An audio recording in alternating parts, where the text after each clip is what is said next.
পরীক্ষার একদিন আগে ক্লাস টপার যা করে ভার্সেস পরীক্ষার একদিন আগে ব্যাক বেঞ্চার্স যা করে। ক্লাস টপার: আজকে আমাকে অনেক বই পড়তে হবে, সব বইগুলো ভালো করে রিভিশন দিয়ে রাখতে হবে। মাথার উপর বইয়ের চাপ থাকলে পড়ায় আরো বেশি ভালো করে মন বসবে।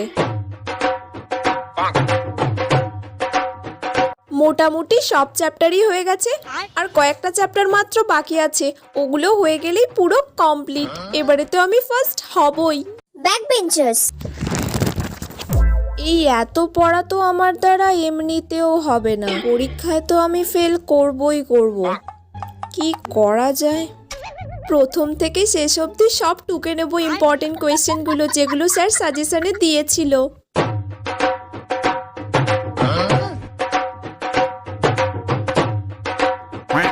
ব্যাস, টোকা তো সব কমপ্লিট। আর কয়েকটা শর্ট কোয়েশ্চেন আমি বন্ধুদের থেকে জেনে লিখে নেব, ব্যাস 5 নাম্বার উঠে যাবে। পাস করে গেলেই আমার যথেষ্ট।